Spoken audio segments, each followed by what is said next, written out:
If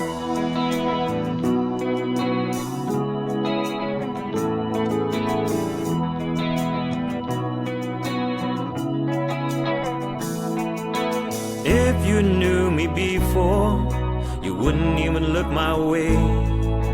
If I had the nerve to speak, you wouldn't hear what I say. Time has come and gone so fast, we're not who we used to be.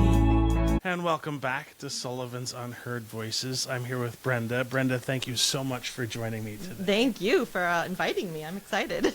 This has been like one of those conversations that I've been wanting to have for a while. Yeah. Because it's the rhetoric that's out there and the misinformation about what this kind of therapy actually is really gets in the way of how productive psilocybin therapy is. Say it louder for the people in the back. Right? Absolutely. So how did you get started down this journey? Let's see. I'll kind of circle back, honestly, to my childhood. So when I was in the 7th grade, I made a pact with my best friend to go to Oregon State to be a pharmacist, and I stuck with that. When I was in high school living in Hawaii, a lot of my friends were experimenting with drugs, and my dad was like, if you do that, you're going to get kicked out. I'm going to get kicked out of the Navy because that's where he was working for. And I was like, I don't want to do that. I just want to help them, you know? And so I'd be the driver or whatnot, but I definitely was not the one partaking. I had a goal. I'm going to go to Oregon State. And then I started at Oregon State for about a year and found that pharmacy was way too competitive. So I did not last very long at Oregon State. And then my dad was like, why don't you come and try working at Intel? If you can do that, you can do anything. And I was like, I know nothing about microelectronics, so sure, let's do that. And I did that for about 26 years. Wow. And so last year, in 2020, I decided to go back and get my psychology bachelor's degree at George Fox with a focus on mental health. And I just really felt inspired afterwards. And so I've pondered going on and getting my master's. And then Intel was laying people off, and I asked my manager, hey, am I eligible to be kind of let go so that I could really go and start this new, what really was my heart desire, you know, so my new path. And he told me, he's like, yeah, you can't tell anybody no. And I was like, cool, that's my ticket out. So I took the little buyout, went and got psilocybin training through Clinical Cognitive Solutions, and then just have been doing it ever since. So I've only been doing this for probably about a year under the Oregon Health Authority license. But oh my gosh, it's changed my world. Like I just feel like I'm finally living my authentic self. And so, yeah. And one of the things that I appreciate about that is the correct me if I'm wrong. Mm-hmm. The results you have seen in the time that you have been sort of in this, like, how does that even compare to like the results you were seeing from people in school? Oh, wow. That's a big question. But honestly, like it has been a game changer for me. I literally leave every session just touched and inspired, and just really this new path of life, you know, just because what they went through, whether it's a micro dose or a bigger dose, has just been, it's so validating. I've had sessions where we've had mothers and daughters come together and one's dosing and one's not dosing, doing breath work and stuff. And watching them after the session just really connect and just feel so supported, and just their whole world just changed too. So it's absolutely, I've seen more benefits with psilocybin than I have with any type of medication. And I was on a lot of medications. I know, so I was on antidepressants for the longest time. And it wasn't until I went down that path of psilocybin where I was able to sort of like get off of them. Yeah. Because like the part that was shocking to me is when I learned that they kind of fibbed on the efficacy of antidepressants. Yes. Where like they knew the science was kind of junk, but they kind of went for it anyway. And I can't help but go back to like, because at that time where I went down that path of really deep depression, I was on meds. Oh man, yeah. And I question now, looking back on it, whether or not the meds is what sort of tipped me over the scale. Because there's a difference between being in this sort of depressive funk because of a life experience, a loss or something that you're grieving, versus long-term depression, which is legit. It's a legit thing. Absolutely. But I question the pharmaceutical side of it. 100%. I as well questioned the pharmaceutical side of it. I had migraines and was on all kinds of antidepressants, and I just didn't feel like my true self. And I don't want to pill shame. In fact, I just was in this conference this last week with all about microdosing and retreats, and they basically said how a lot of times maybe what you need is a little bit of your antidepressant with a little bit of the psilocybin, and they actually can work together to like help you to become your true self. But like psilocybin helps with anti-inflammatory issues, is probably like really the biggest thing that it can help with. And so that right there, a lot of your problems are kind of associated with you feeling low dopamine, low serotonin, and inflammatory. And the medicine is really just kind of, I want to say it's kind of like a Band-Aid, and sometimes it works great for some people, and other people it just does not work for. And I'm glad you said that too, because like I'm not the kind of person that's going to say you should or shouldn't do something for your own body. I think like you have the decision to do what's best for you. The problem I also have though is like with the dosing piece on the pharmaceutical side, because like what I found most effective for several years was on a very low dose of an antidepressant. And the minute that the dose went up, I had all of these side effects that I didn't have at the lower dose. And I can say without a shadow of a doubt that I've had really no side effect from the psilocybin. And so it's one of those difficult balances where, like, yes, you be you, do what's right for you, because nobody should have to face depression. Nobody should have to be ultimately sad. And if one medication helps you, do that. Absolutely. Also, keep an open mind. Absolutely. And I really wish that more people would keep that open mind. Like I'm right now reading about how much it helps people with Parkinson's disease. And it helps it because when you have Parkinson's, your dopamine goes down, and psilocybin kind of helps with it, bringing it back up. And then again, that inflammation and stuff. But it's a game changer for so many people that choose to do it. And like my favorite analogy is, you're on an antidepressant or you're on something, it's like going down Highway 26. It's my norm. This is what I'm going to do.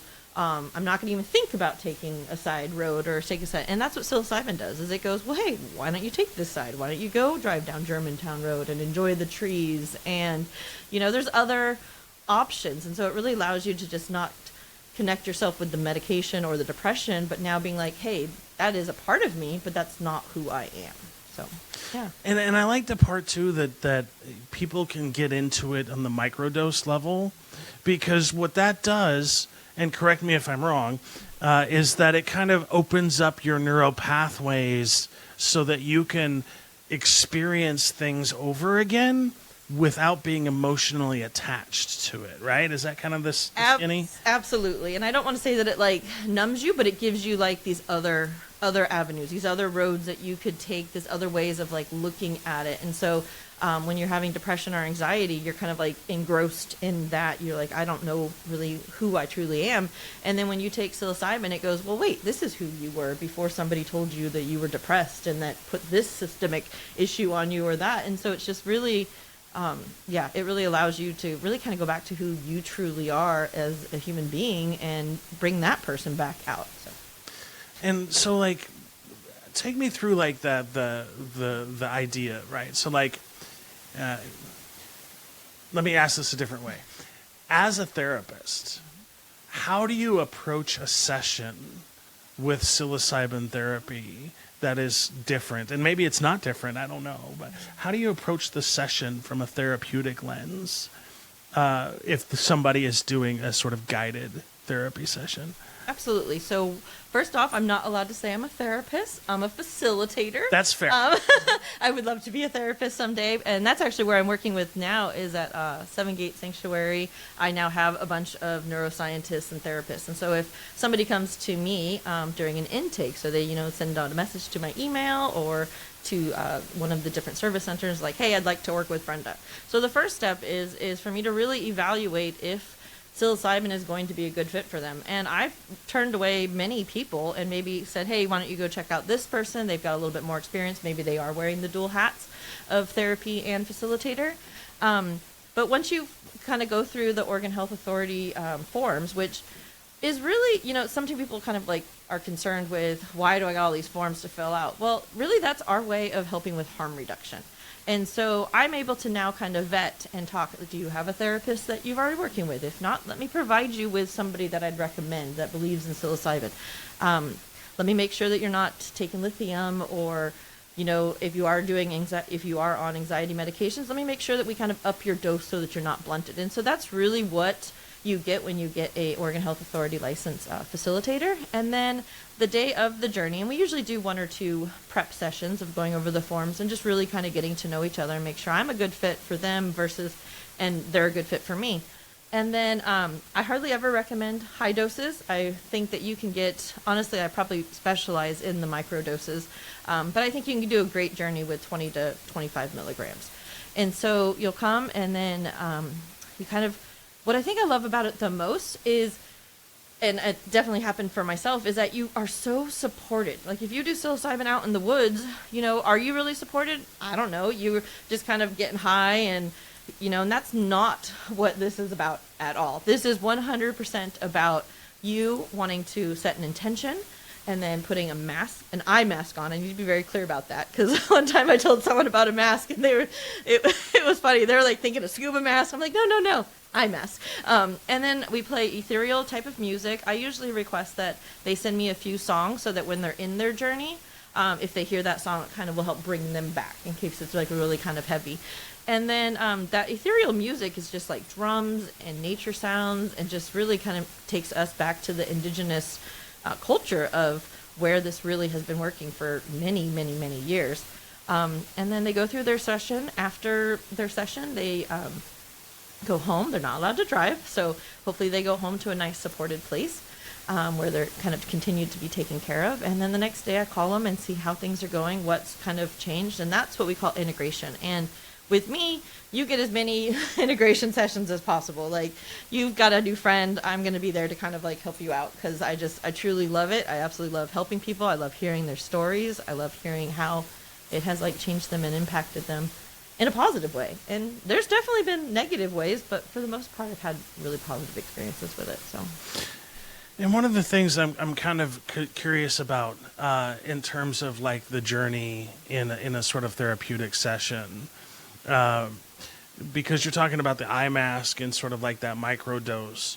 The intent is not to, and because sort of like touching on what you said earlier, the intent is not to have a full-fledged sort of mushroom enjoyable experience. The intent is actually therapy and healing, and there's a different way of using it, a different way of approaching it from a therapeutic lens, as opposed to let's go have some fun on shrooms lens, right? Yes, absolutely. And that's what I actually love about it the most, is really just people are saying, hey, I don't want to be on medication anymore. Can this help me? Or, hey, I'm struggling with this life change right now. Can this help me? Or, hey, I'm having a great time, but I just kind of want to tap back into some creativity. Like, it can help so many people with so many different things that they want. But really that, like, going in, it allows your mind, and it'll be funny because some people will take the eye mask off, but then they're like back into the service center, and setting is 100% what it's all about as far as harm reduction and really helping people to go onto these like guided journeys. I've had a client where they put their eye mask on, and then after about an hour they were like, I don't think this is what I need. I think I just need to talk to you. And I was like, okay, talk. It's whatever they need. So they really feel supported. I sometimes will compare it to like you're going to have surgery. You're going to have surgery. The anesthesia takes care of you. You go into a nice slumber. You come back out and you're feeling a lot better, And so, granted, I'm not doing surgery, but that's definitely like a really good analogy. You're going to go home. You're going to be supported. You're going to slow down, take care of yourself, and just know that you've got a wealth of doctors or, myself to take care of you. And I've experienced surgery from both ends of that spectrum, right? Where I felt supported all the way through surgery, but then I also had a surgery at the VA once where I didn't have that support, going through. And I almost question whether or not the recovery was impacted by their inability to sort of be supportive through that whole process. Because I think the body can tell Absolutely. when the brain is supported. And it's just an interesting thing. Absolutely, I would agree with that 100%. And that is going to kind of lead me into the microdosing sessions, and where we're really focusing on somatic health and removing soma means like in your body, and so it's like discomfort in your body. And so I partner microdosing with about up to 7.5 milligrams with either breath work or yoga or meditation, and that just really allows you to go and like find the discomfort in your body and really kind of set with it and be like, okay, why is this discomfort? Okay, let me breathe through it. And it's that is a game changer in itself. Like, I feel so grateful for the breath work with psilocybin mixed work. Can I circle back for a second there? Because I think I want to just touch base on somatic just a second, because I think a lot of people listening may not know exactly what somatic is. Yeah. And you kind of hinted on the whole body piece, but can you kind of go a little bit further?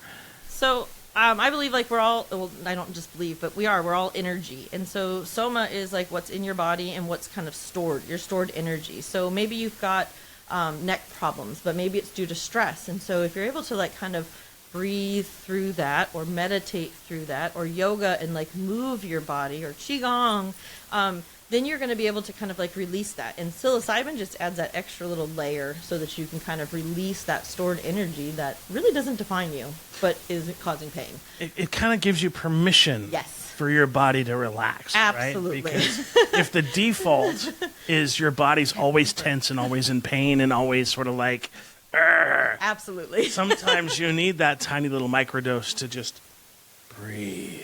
Absolutely. And that is probably my favorite phrase is just breathe. So absolutely. Like if you are not, if you ever have the chance to do breath work, even with psilocybin or without, it alone is its own little psychedelic journey without any type of psilocybin. And it just really does. You can heal so much in your body with just your breath. And I work with Ashley of Quantum Soul breath work, and she's taught me so much. And if you'd asked me about a year ago, would I do breath work? I would have told you nope.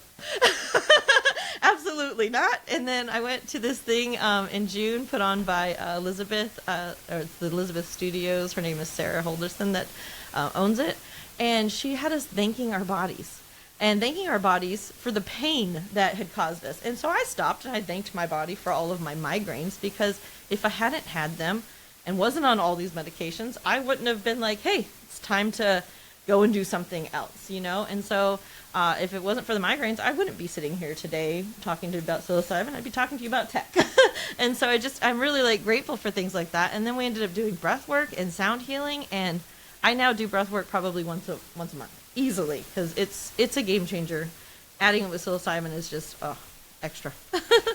And how important is the kind of music that you use when you're experiencing sort of a microdose session? I've been trained that music makes all the difference in the world, and I would vouch for that as well. We don't really want people coming in with their favorite playlist that they're going to listen to in the car, because what if it re-triggers something that you experienced while you're doing psilocybin, while you're driving, and now you're like, what do I do? So we really try to kind of control the music. That's probably the only guided part that I do as a psilocybin assisted facilitator. But yeah, the music makes a difference, because I can kind of go into like my example, like when I was doing my training and we all have to do psilocybin. And I didn't get to pick the music. They gave me the music. And the next thing I know, I was beating the drum of my own heart. I've like got my kid apparently was becoming and joining me on the journey. And we're like deep into the forest, but we're going through like each year of our life. And he's validating, Mom, you did this, we did that. This was great, and then I like saw some shame come at me, and I was like, oh my goodness, shame. This wasn't my shame. And so I really kind of came out of that with understanding shame and stuff. And would I have came out of that if I'd picked the playlist? Probably not. So really having those drums and those nature sounds and it's a lot of indigenous beautiful music that is just, It kind of feeds your soul along the journey. Absolutely. It really it grounds you and takes you back to like your roots and just, yeah, absolutely. Because like that kind of reminds me of a similar experience I had around acupuncture. Because I was supposed to go for back surgery. The military messed my back up, something fierce. And I remember the surgeon telling me like it was a 33% chance it was going to be better, 33% chance it was going to be worse, and 33% chance it's going to be the same. Do you really want to do this? Ouch. And I'm like, I'm in so much pain, I got to, right? And so they scheduled me for surgery. I was supposed to do surgery for 6 months. And then the next week, somebody was talking to me and recommended acupuncture. And I'm like, what are you, crazy? Like, just get out of here. And they're like, well, what are you doing for the next 6 months? And I'm like, just waiting, right? Might as well try it. Yeah. Yeah. And after 6 months, after 3 months, I canceled the surgery. Wow. Yeah. And it was just that whole level of like this time-tested energy thing used by 1 billion people. Right. Like, how can you go wrong? And so many people have been using psilocybin for as long as man's been around, I would imagine. 100%, yes. It's natural. Yes. Like, and I have read all of the reports and the studies, and I'm wondering if you can vouch for the fact that there has not been a single overdose related to psilocybin. There has definitely, from what I have also read, I was just listening in my conference that I'm attending this week, and they basically was talking to a lady in the Netherlands, and they did have 1 or 2 deaths, and as a result, they had to like remove it. But really, it was because they weren't in that setting. They were mixing it with cannabis. They were mixing it with alcohol. They were mixing it with who knows what other medication. And so, really, was it the psilocybin? No, it was most likely mixing it. And, you know, that's definitely one of the reasons why I believe so much into getting my license to be a facilitator is that setting intention, preparation, integration. You get all of that when you get a facilitator. Where do you go that you get that much support? You really don't. And to kind of go back with your acupuncture thing, I also have done acupuncture, and you know, it's that Eastern medicine versus Western medicine, and our Western medicine culture is like push a pill, and the Eastern medicine is really like, come, let me talk to you, let me see where your true pain is. I did acupuncture once, and I was fighting with my husband before I went to the session, and you know, she's like, I can sense your stress. She put one on the top of my head, and I come back home, and he's like, how did it go? And I was like, I just love you. It was so great. I don't even know what happened, but yep. And he's like, okay. So absolutely, you know, whole body versus let me just push a pill on you. I appreciate that so much because in one of the things that psilocybin has done for a lot of my friends too, it has stopped their seizures. Yeah. And that's one of those little known facts about psilocybin and how many people that I personally know that have epilepsy where just a microdose of psilocybin has changed their lives and they haven't had a seizure in years. Wow. And all it took was just a microdose of psilocybin. I absolutely love that. I will definitely say that if you were to sign up with me and you have epilepsy, I'm going to refer you to the neuroscientist. 100%. 100%. This is different. Yes, just so I can like make sure that, you know, you're really being taken care of in the way that they need to take care of you. But it absolutely is a game changer, and I think it really goes back to that, you know, that's that dopamine and then that anti-inflammatory system that it's kind of working on, or serotonin and stuff. So another thing I too want other people to understand too is that there's a huge difference between psilocybin and like LSD, and that you're not going on the same journey. Like I always look at LSD as like you're leaving the planet and you're on a different realm. Yeah. Whereas on psilocybin, and I've never taken LSD, so I'm truly going on somebody else's judgment. Yeah. I have taken psilocybin, and it's so introspective. Yeah.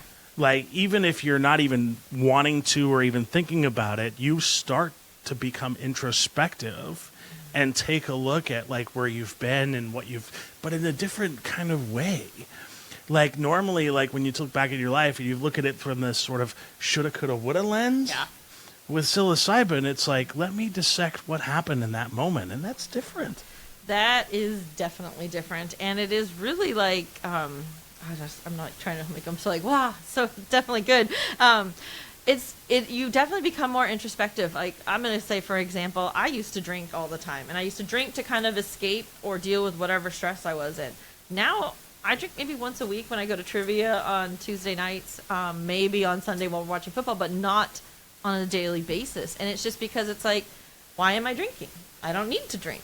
I don't need to escape life. I love my life right now. Like it's very, how did I become who I am today? And so usually whenever I'm doing breath work or I'm doing a little microdose of psilocybin, that it's just kind of that reminder of, no, this is who you are. This is who you've been since you were in the 7th grade. You just didn't know how to like bring her out and allow her to feel accepted by society. And so that's kind of what I feel like psilocybin really does for people. And I like that approach too, because like one of the things that I struggle with is being accepted by society. And it wasn't until fairly recently when I realized that being accepted by society is different than being accepted by yourself. Absolutely. And more often than not, I found that my trepidation over being accepted by society was really just a manifestation, if you will, of me not accepting myself for who I was. And when I went down that journey and sort of pushed back on that a little bit, I started as like, wait a minute, like, by whose standards am I trying to live up to? Right. And it just shifted my perspective in a way that I was just like totally blown away. And it's like, well, no wonder. Like, yeah, I can be my kind, authentic, happy self, and that's okay. Absolutely. And that was a huge shift. I kind of had a similar shift in 2020 when, COVID was hitting and I was stressed out and I wasn't really able to like listen to my texts the way I truly felt like we needed to listen to them. And so I took a leave of absence. I worked with my therapist. My therapist was like, at 40, you can change your career path. I did. That's when I became a psychologist. And I was like, wait, what?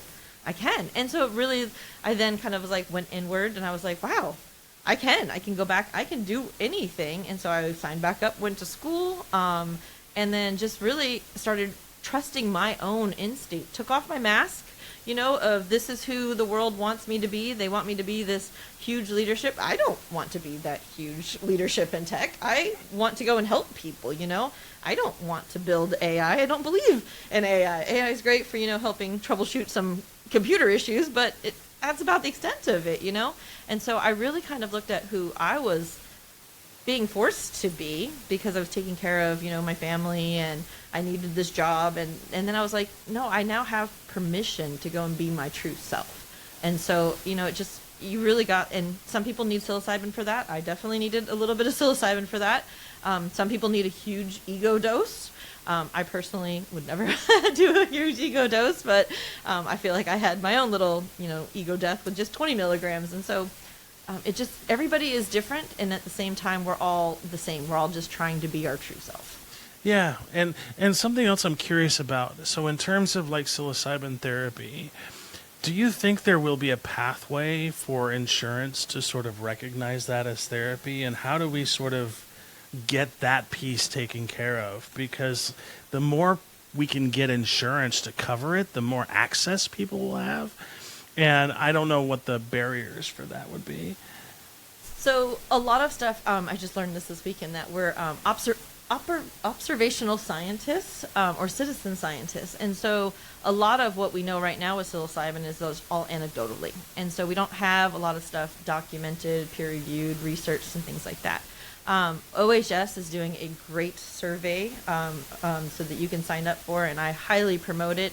You get paid back like about $250 throughout the year. Every like 3 months or a month or a week, they send you another survey, and then they give you $50 in Amazon. But it's literally that is how we're going to kind of get to insurance. Is more people saying, yeah, I do want to help with this research. I do want to join these different, and there's more. Like OHSU is just one of the ones that I like to promote, but there's a whole bunch of different places that are starting to do research on it and get that peer reviewed so that then we can go and take it to the insurance and the FDA and, get it all kind of legalized.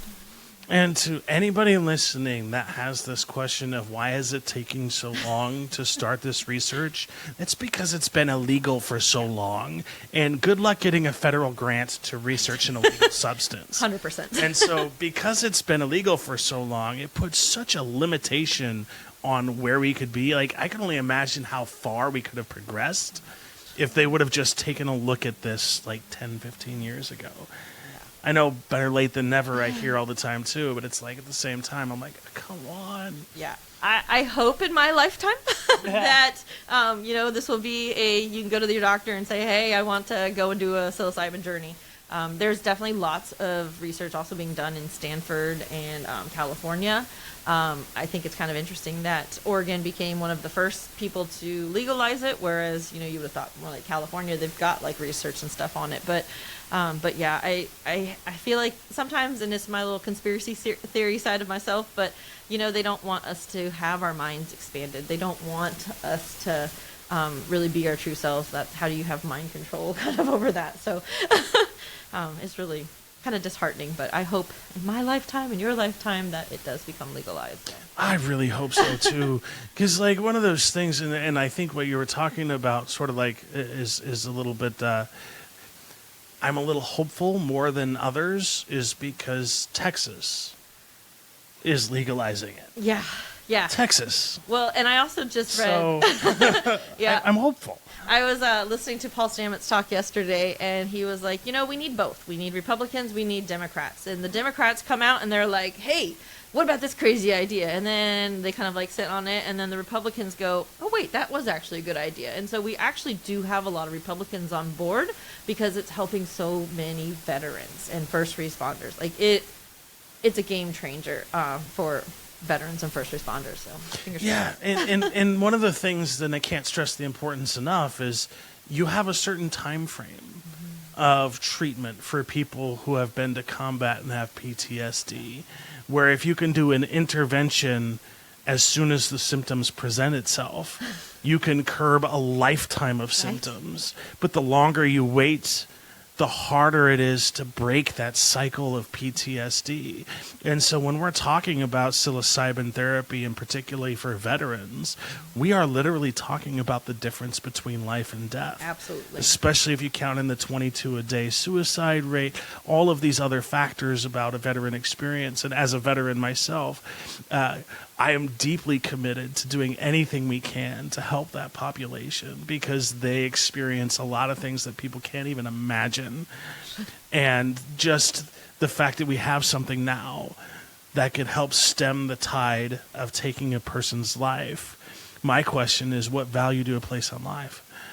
Right. Because if you place a high value on life, let's do this thing. Yeah, absolutely. Like it literally is a game changer. I've had experience, helping a few veterans, and they were struggling with addiction issues and just really that aggression. And after a few sessions, they were like, I feel like a totally different person. Like it really does help so many people, and you can't put that type of value on life. And if only they could like come back from combat and be like, hey, here's your psilocybin session, go do that. That will help kind of, and I can't promise it's going to work for everybody. It definitely is not. But let's say it helps 60%. Right? It's better than your 33 percentage. So, right? And they don't turn on that. So absolutely. But it's one of those wild things. It's like, if it helps so many people, the why is what gets me every time. It gets me as well. Like, I just don't understand why we are not allowing this to just instantly be legal. I think it's going to be a Schedule 3, hopefully here soon, and so that right there makes a bigger difference. And then the fact that like Oregon's on board, Colorado's on board, New Mexico I think is on board as well, Texas, California, and Washington. So, I think it's just kind of going down that same road of cannabis, and cannabis also is, something that helps so many people. So it's just, we have this judgment of, no, I need to go take a pill instead, or I need to go drink alcohol, but, psilocybin cannabis is bad. Well, they're really not. It's just one more thing to help people be themselves. 100%. And I know the sticky path down the painkiller path. Yeah. Because like I don't think a lot of people understand, like with veterans in particular, there was a time, they don't do it anymore, but the VA, like I remember going to the VA once to complain that of pain.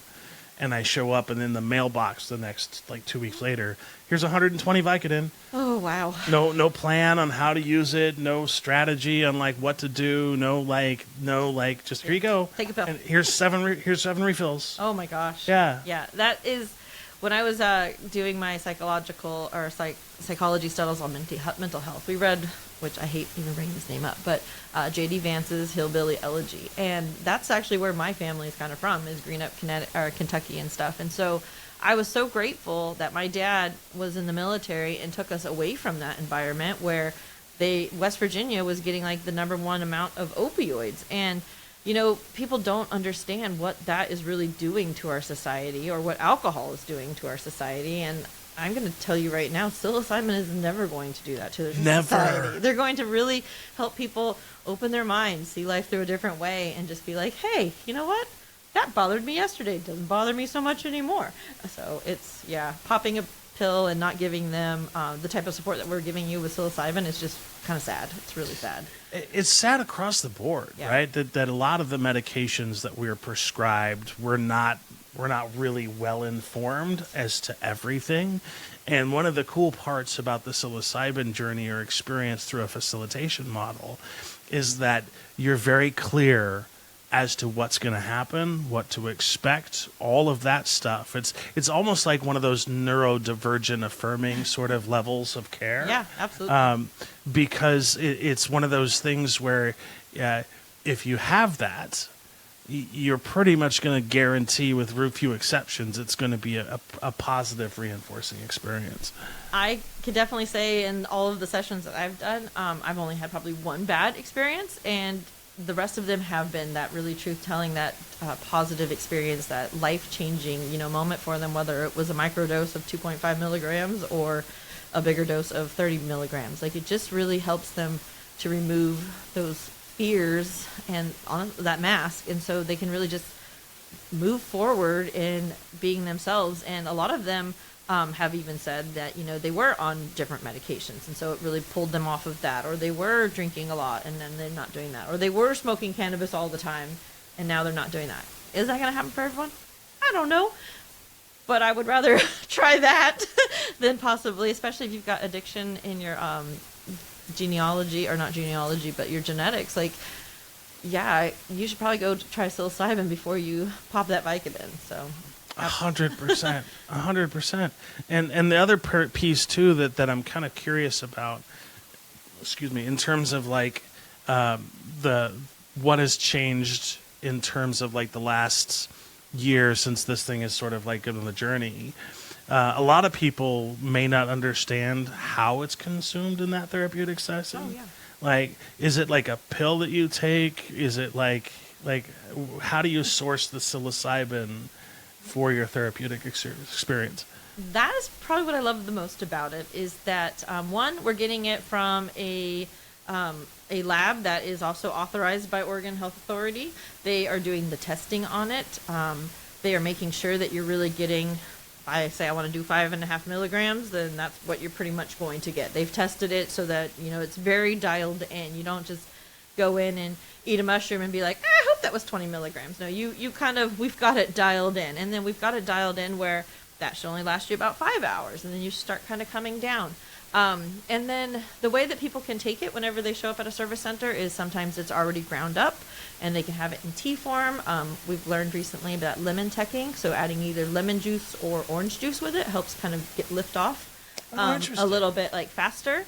And then we have it in chocolate forms. We have it in honey. Like, there's so many different things. Some people, if they really want to like go and be intentional with it, they can do a whole mushroom and kind of sit with it. And so we do recommend, that you don't eat a lot before coming in for a session. Just kind of light breakfast and stuff like that. And we usually do sessions in the morning time so that you kind of have a whole day to really kind of take care of yourself. So. And the other part, too, that I like about that for sort of facilitated piece is that it's pure. Yeah.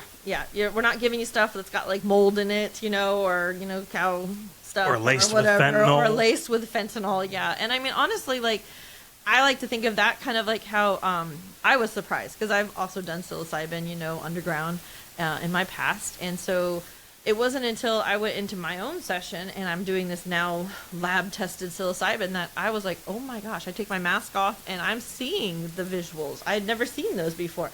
I was like in this amazing journey that I was like, I can't even believe 20 milligrams did that. And I was somebody in the other room that was also doing a dose, and I could hear them go, is it kicked in yet? And I was like, oh, is it kicked? Oh, I take my mask off, I put it, I'm like, oh, it's kicked in, mask back on. Yeah, it's definitely, I want to say it's better. And it's just because, and then we're also learning kind of like what we do with cannabis, that there's all these different strains of it. So like whenever I do a breath work or this fruiting body session with meditation and yoga, I like to do B+. B+ is really helping people with anxiety and just really kind of being themselves, and they're not getting that like stomach issues or nausea really that kind of comes with psilocybin sometimes. So it's my favorite strand. I like that. B+, huh? Mm-hmm. Yep. There's a whole bunch. There's like so many now that I was like, I can't even believe it. It's literally like cannabis in that aspect where it's like, no, I only want to take. Literally can't think of them right now, but it's like, because I love B+ so much. But it's like, I need golden teacher. No, you don't. Try this B+. You might like that a little bit better. So. And what are your thoughts about like the group therapy sessions or group sessions under psilocybin? Has that proven to be successful? That is my absolute favorite way to do it, and it's because you're building a community. You're building a community of people that either A, have some similar issues that they're kind of dealing with, and then they just feel really supported, because whenever you do something in community or as a group, one person might be like, hey, this was my experience, and then that might trigger somebody else to be like, oh, hey, I kind of had something similar. Let's talk through it. And then, afterwards they now have this group of people that they can, maybe I'm not available, but maybe that other person was there. And so it really, I'm getting ready to like kick off my year next year with really focusing on like those lower dose sessions with groups, because I think having somebody else in that room with you is huge. Yeah, because what I always recommend, if you are a domestic violence survivor, that is one of those things that I highly recommend people to try and do, is a group of survivors. Absolutely. Through a guided session. Absolutely. Because a lot of the time, the abuser has focused so much attention on breaking them down and making them feel like they're less than human. To be in a setting where you're around other people who have survived that not only allows you to see, no, that was just something they said. Yep.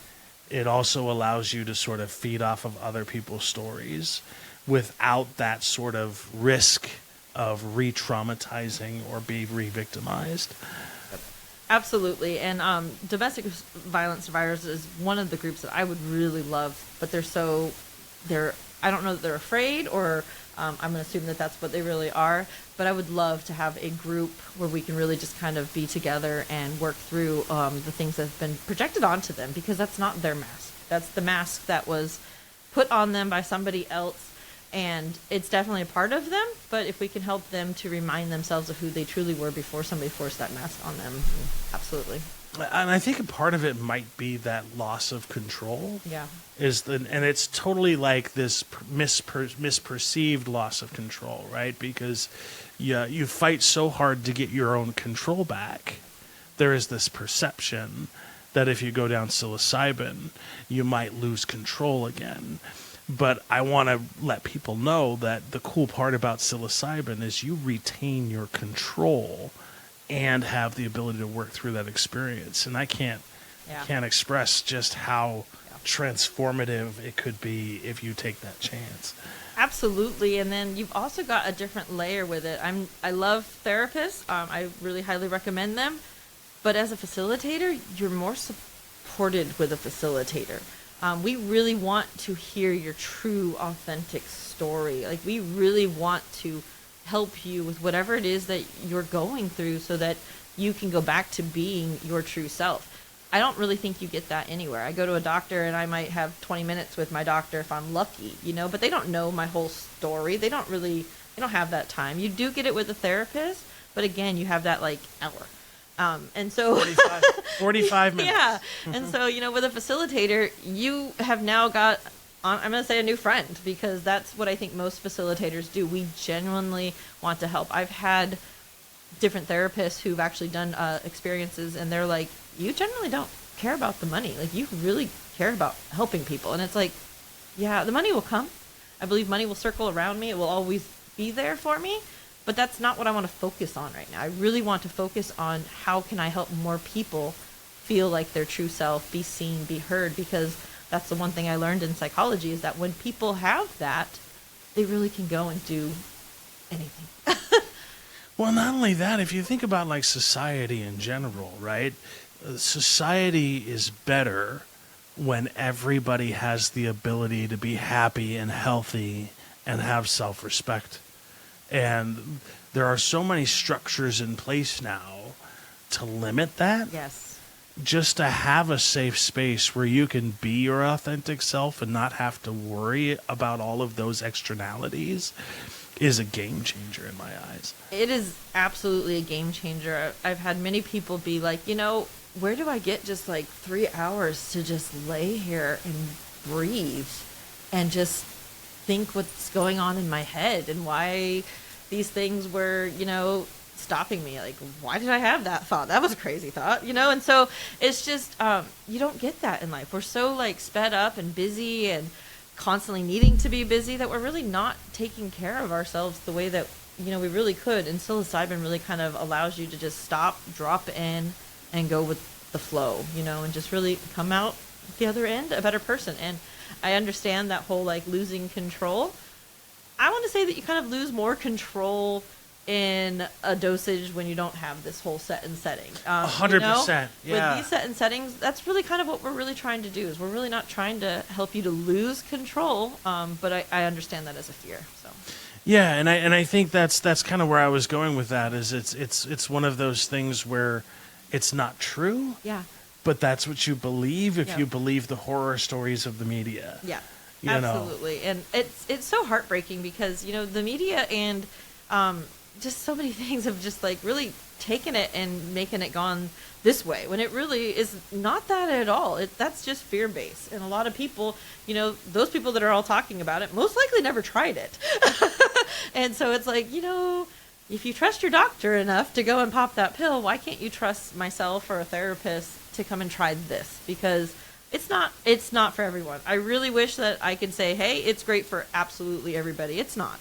Especially if you're already dealing with psychosis, probably not a great idea to go and add more psychosis to it. Mm-hmm. But you're not going to come out of it feeling hungover. You're going to come out feeling tired, like your brain just ran a marathon. And, the next day you're going to go, wow, let me go and figure out what all that meant, And so, and when you have a facilitator with you, we sometimes will journal, and sometimes we will journal a lot about like what we either think you're feeling, because I don't know, you're not normally talking, normally you're just kind of sitting there in the music, or maybe if you said something or laughed, and so then we can kind of go back and touch on that. And so I really do believe in this Oregon Health Authority model of having that facilitator.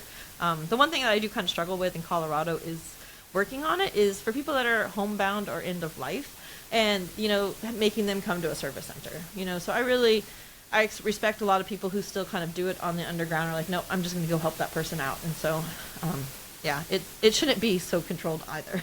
And that's a big one for my circles, because as somebody who's on the autism spectrum, I know a lot of people who are agoraphobic and have so much anxiety that they can't leave the house. Yep.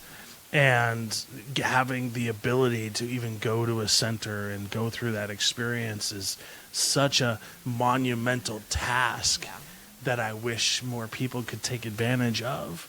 And so I echo that hopefulness, because I know so many people, like even in the back of my head, I know like 30 or 40 people that would benefit from an experience like that. Oh, absolutely. Because one, they've probably never had or had very little experience with the positive support through any journey in life. Right. And to actually have that positive therapeutic support through a transformational journey would be huge. And for most people on the spectrum, I would argue we need that guided facilitation model. Oh, yeah. Because of how our brains work. Yeah, well, that guided facilitation model also really helps with that paranoia. You know, like I really am creating a harm reduction safe environment for you. You know, if I've had people where they're like take off their masks and they're like, oh, I'm really like scared, I'm nervous, and it's like, you know what? Why don't you go into what's making you scared and nervous? You know, it's like, okay, and then they do, and then they're like, wow, like that really kind of helped me. And so, you know, and it's really proven working wonders for the neurodivergence and spectrum. And whenever I've had an autistic client, I usually will allow them to come down to the service center and really kind of get acquainted with it, you know, just to kind of help remove some of that anxiety. And then we'll come back another week later or whatever and actually do a session. So that's huge. Yes. Right? So because here's what happens if that doesn't happen. Yeah. Right? The person will go there 2 or 3 days before. Mm-hmm. They'll scout everything out on their own. Mm-hmm. They'll try and make up plans. They'll make ideas. They'll sort of try.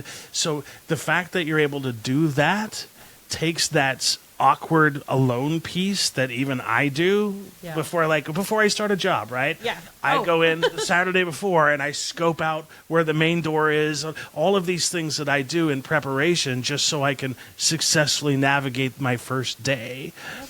All of that I wouldn't have to do if I knew I showed up.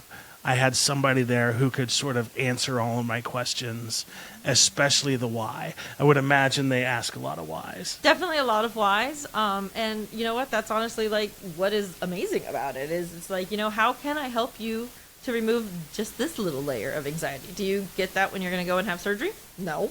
Do you get that when you're going to go to a doctor's visit? No. But we absolutely, or at least I absolutely do provide that because I think it's a huge, you know, our goal really is to help them with whatever it is that they need to be helped with. And if you're adding anxiety and the anxiety of taking psilocybin and the anxiety of taking psilocybin with somebody you don't really know, that's so many more layers that we just put on it. How can we just remove those? Yeah, and it starts with a level of trust. Yeah. You know, you have to have that sort of level of trust in the person that's guiding your experience that'll make it a way better experience. And I can attest to this from doctor's visits and all of this stuff. Like, I have asked for accommodations for my disability ad nauseum for the last, 7-10 years. Do I ever get them in the doctor's office? No. They don't even think about it. They're like, we don't do accommodations here. I heard that once. And so like the idea of like being neuroaffirming and like taking that extra step, I just want to acknowledge from somebody who's from the neurodivergent world. I just want to say thank you for that because that is a game changer. It's truly a game changer. And I kind of learned that when I was working at Intel because we would change managers around and I'd get new technicians I would manage. And the old manager would be like, yeah, we're getting ready to fire that one. And I'd be like, why? Why are we getting ready to fire them? And then I would sit down with them and I would learn that they needed different accommodations. They really do want to thrive, but so many people have just thought bad thoughts about who they really were.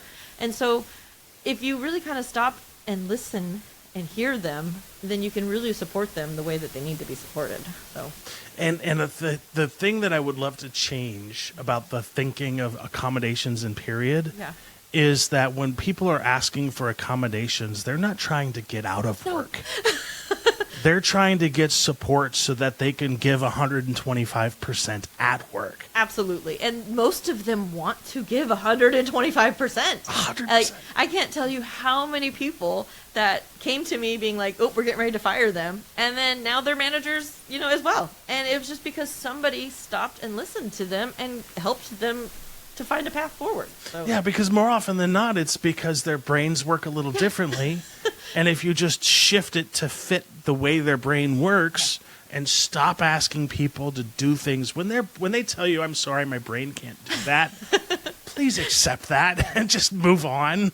Absolutely. And, you know, it's just, it's a sad world when, you know, we can't even help the people that honestly want to help all of us more than we realize. Yeah, because it's an interesting thing that's the current status of today.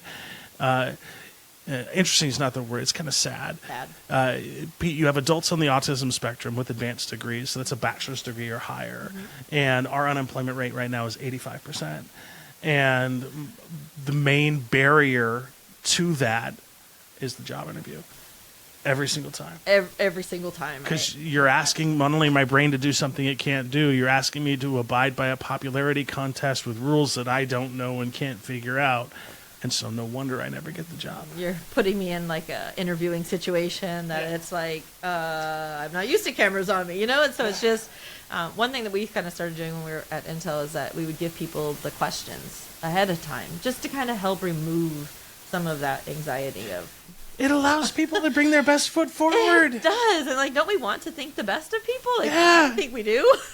Give them a shot. We just, and if only they could do psilocybin and then go do their interview, they probably would be fine. 100%. Oh, I hadn't even thought about that. It doesn't have to be a 20 milligram dose. It could just be, a micro dose. So, yeah. And then, because we've been at this for about an hour now. Oh, wow. And I think I want to close with sort of like the reality of where we're at, because like my fear is that we're going to see some regression before we get to progress. But that's just my fear based on no information and not knowing the real situation. So like from a perspective of somebody who's in the industry, are you excited or sort of hopeful for the future, or do you have some concerns that we might have some regression back to before this sort of came to be? I definitely don't have that fear. I am very hopeful for the future. And I'm really hopeful because we focused so much over the last couple of years on these big hero doses. And now we're really kind of starting to get into the microdosing. So I left the Sacred Mushroom, and now I'm going to be found at Seven Gates Sanctuary. And that place is just absolutely amazing. And then Pacific Northwest Integrative, I've reached out to people in Hood River so that I can do retreats. And they all are really excited about the microdosing with the different modalities, either breath work, yoga, things like that. And so I think that right there in itself is going to be the changers. When people realize, hey, I can just take a Stammet stack, where it's just a tiny little bit of psilocybin with some lion's mane and niacin, and I don't feel high, I just feel normal. Whatever normal is to them. Yeah. So. Yeah, that's a good point. And I think I want to make sure that's clear out there, right? Because there are microdoses where you don't actually get high or any sort of that. You're just able to focus. Yep. And then, what they're finding is that, if they do that on and off for about a month, it's those teeny tiny little bits that really make the whole difference in their life. And so, if I'm going to take a Zoloft or I'm going to take a little dose of psilocybin, I'm probably going to choose that little dose of psilocybin because I'm going to get probably more in the long run than I would have taken a pill. Yeah, and the cool part about psilocybin too, and I think we'll end with this, is that the down period is not the same. And what I mean by that is when I made the choice to get off antidepressants, it was a long, painful journey. Just coming off of the medication, the fogginess, the irritability, all of those things tied into it. And I can go with a psilocybin experience and not have to worry about any of those lasting things. And I think that's the huge component that a lot of people don't talk about. Absolutely. I would agree with that 100%. And, I'm never going to tell you to taper off any type of medication. I definitely think you should work with your therapist, but it is interesting how long it really can take to taper off something that you thought was doing your body good. You're not going to get that with psilocybin. You can take a dose tomorrow. You probably are just fine. So. And what's the website again for? I have mindfluxpdx.com, so it's just kind of allowing. We believe that change is achievable, and so that's let's go work with your mind. So yeah. So mindflux.com. That's FLUX, right? FLUX.